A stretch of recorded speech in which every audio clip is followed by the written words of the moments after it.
Hey there, it's good to be back with you. It's Wednesday morning, which means it's Workshop Wednesday. My name is Donna Woolham, and I am the founder and CEO of Living at My Best, and I am your reinvention coach.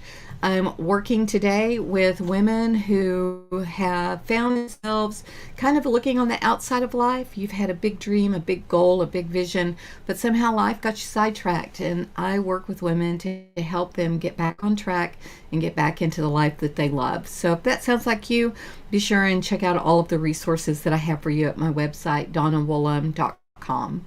But today we are talking about intention. And on Monday, we did a conversation, we had a chat about why we want to choose to live intentionally. And we talked about how that word intention actually means about stretching out to purpose. And that's what we're all about, right? We want our lives to have meaning in the right now, and we want to create a legacy of life for the people who come along behind us, and a powerful messaging for those people who come along beside us in the right now. And today I want to share with you, I don't think this is going to be very long, not sure exactly, but not very long. I want to share with you about how to use a very simple process to keep track of those intentions, because we've all heard the saying that if you fail to plan, you plan to fail. And we talked about a lot of scriptures on Monday about how to take the vision that's in your heart and put it to action, put it to life. And these are the processes and these are the strategies that you can use. Very, very simple process. Extremely simple process to make sure that you get done the most important things in your life, not only for today and this week, but for your life to come.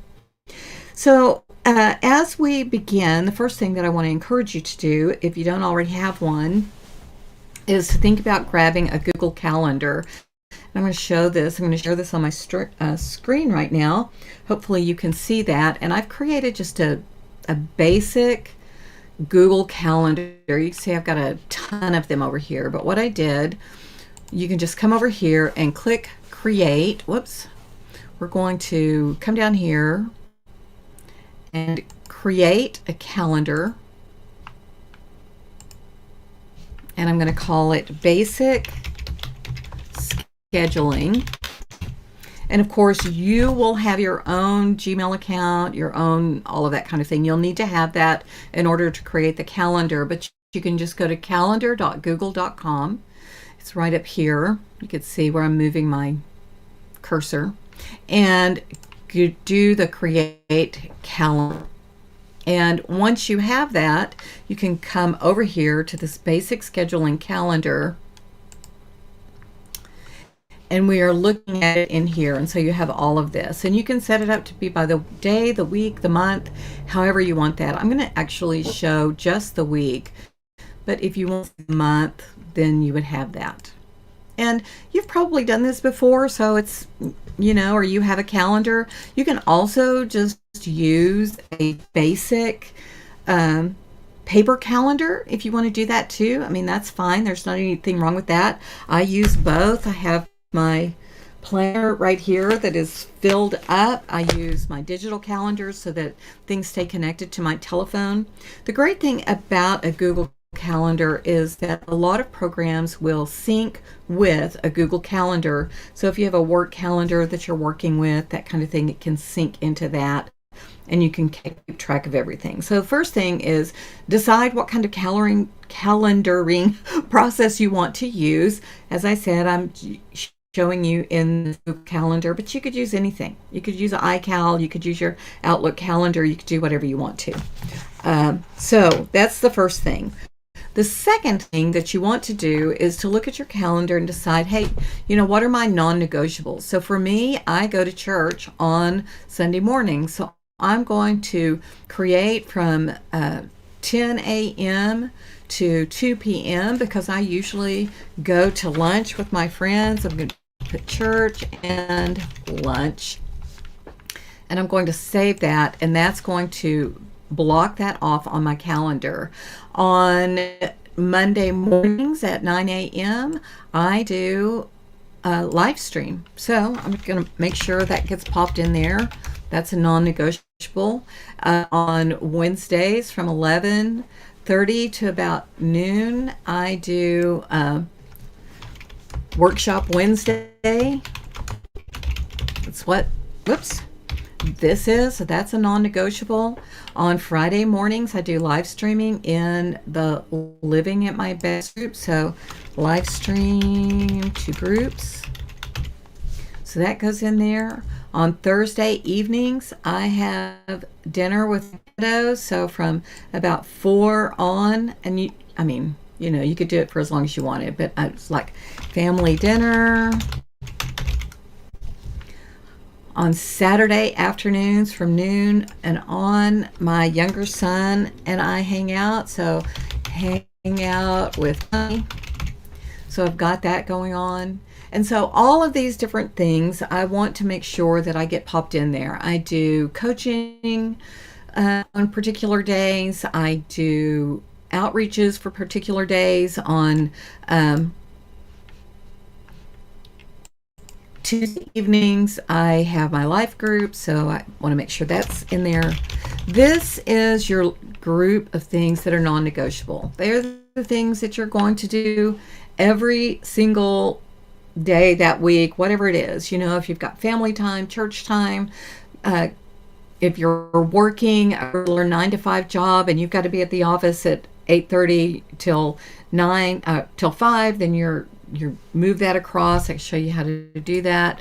So, of course, this isn't my schedule, but it may be that you need that. And so you work 8 to 5,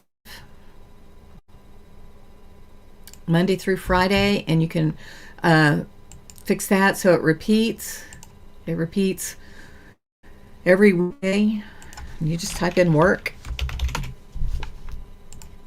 And then you see it's going to move that all the way across your calendar. So whatever you have that is a regularly scheduled occurring event, that's what you want to get on your calendar, however you put that on there. So that's your most important things. Those are your non-negotiables. Those are the things that it doesn't matter what else is going on. It would take a crisis for you to not participate in those. And the reason that's so important is you don't want urgent things taking the place of what's most important for you in your life. You want to really make sure that you're doing the most important things that you have scheduled, your life. And then the next thing that you want to do is grab a piece of paper and write down everything that you need to do. Go to the grocery store, do the laundry, wash the dog, meet cousin Sarah for lunch, buy the special dress for the event in 3 weeks, all of those different things. You want to write down every single thing that you need to do. And this is why. Because you want to get them popped into your intentional living calendar as well. And the reason that you want to do this is you don't want to feel stressed about all of the things that you need to do.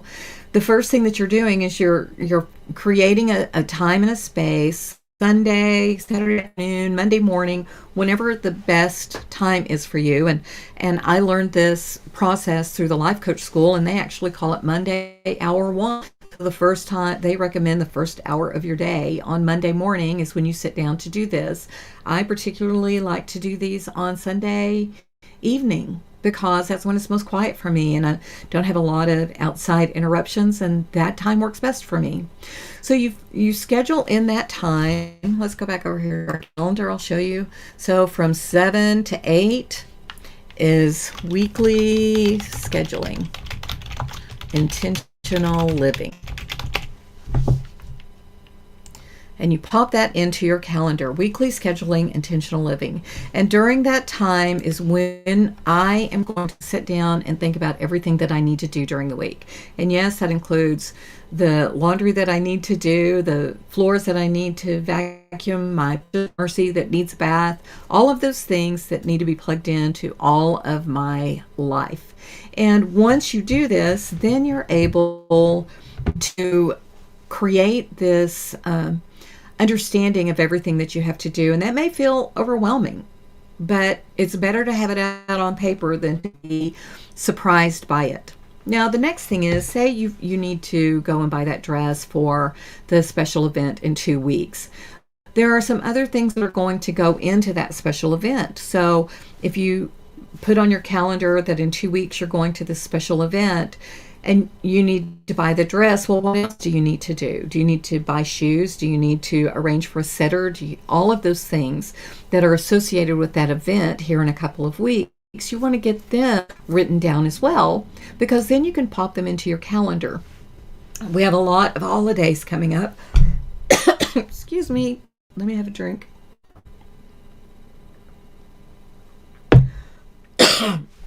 We have some holidays coming up. Thanksgiving's coming up. Christmas is coming up. There are a lot of things that go around those holidays. And if you can keep track of everything that needs to be done to help you be prepared, then if they're in your calendar, it helps you create the sense of control. Also, there are some special things that you want to do with your life, right? Like I'm writing a book, so I make sure that I have time in my calendar every week for writing. It's set aside time. I don't have to think about it. I know that on Tuesdays and Thursdays in the mornings, I'm going to be writing. And that I'm not going to schedule anything else during that time. It's important to me to get that book done. The coaching there's not only just the coaching, but there's the preparing for the coaching clients. There's the preparation for the live streams. There's the preparation for the conversations that we have. All of those different things, a podcast, there are pieces of that require my attention. I need to get them into my calendar so that everything gets done in the time that it needs to be finished.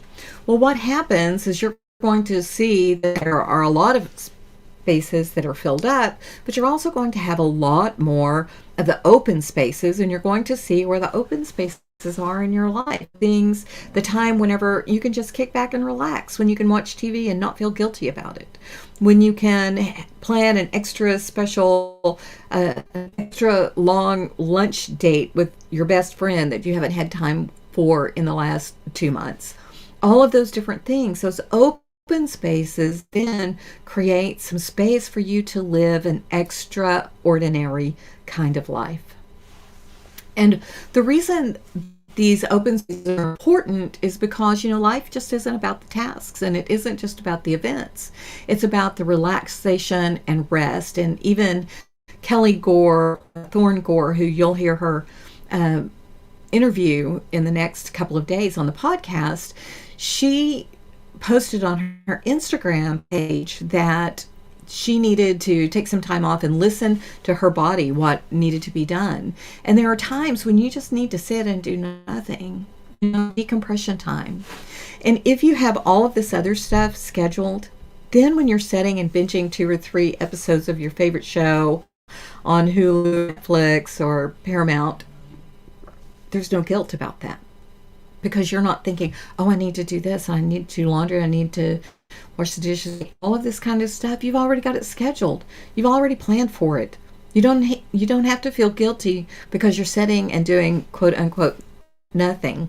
I really love it. There's a commercial on that's right now that says something about that if you're doing your wasted time, is it really wasted time? Can't remember exactly how that goes.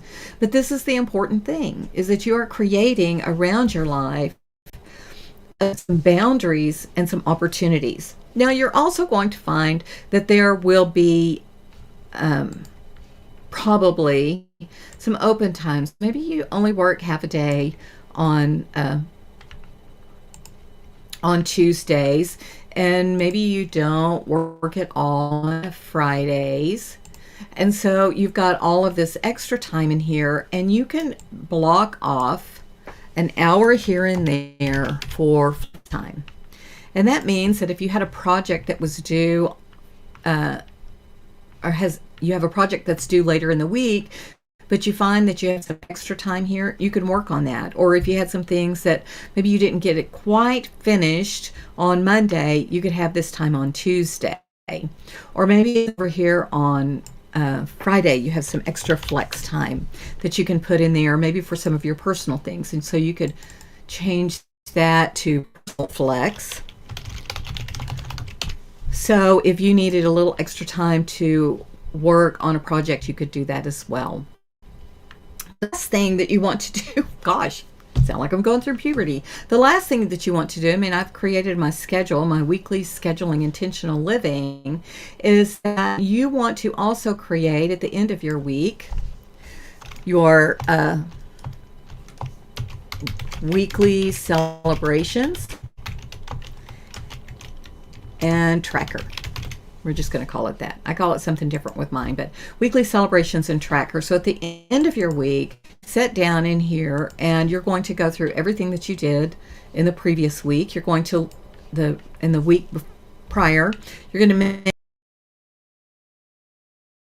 really do some other stuff. We're going to hide that one.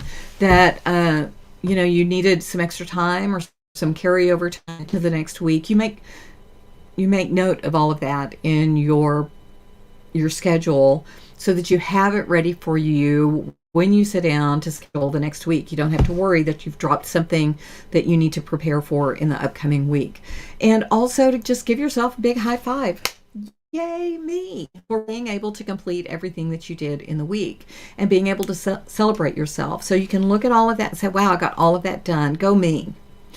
Or maybe if you scheduled too much time for some projects and you think, wow, I just really didn't need that much time and I wish I'd had more time over here for something else, then you can rearrange that in the upcoming week. And so all of the things that are continuing on for your next week, let me close that out. So you've got all of those for the next week. Whenever you open yourself up into the next week, all of those things that are standard will be there. After you've done this the first time, anything that carries over from week to week is something that's going to be there for you every week. So for instance, I could go back to my previous week. And so since I always have church and lunch, I can come back over here and do that repeat weekly on Sunday. Let me see. And then whenever I move to my calendar the next week, look what showed up for me. It's already there for me. I don't have to worry about it. I don't have to be concerned about it. And like I said, a Google Calendar will often integrate and sync with other kinds of calendars so that you can have it with you all the time. So I know that this has been a lot of detail information and I spoke pretty quickly.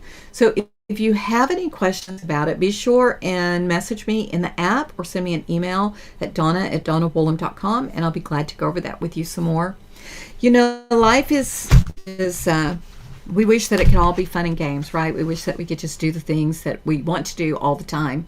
But if we don't create some boundaries and intentions around ourselves, we never get to the things that are the most important for us. So I want to encourage you to invest the time to create an intentional living schedule for yourself, and then it will take the pressure off of you so you can go and do some of those things you really, really love. Thanks so much for joining me today for this. And if you're watching it on the replay, would you please put #replay in the comments and then I can reach back out to you. I want to encourage you, if you haven't already scheduled your one-on-one complimentary coaching session, please do that at donnawoolham.com, and you can go straight to the page by typing in belief-revolution and go directly to that page. But if you go to my website, there's a tab that says complimentary coaching. Just click there and let's get you on the calendar. Let's talk about how we can help you live the most intentional, most beautiful, most spectacular life that you ever dreamed possible. And as I always say, have a living at my best, wonderful kind of day. Thanks so much, everybody.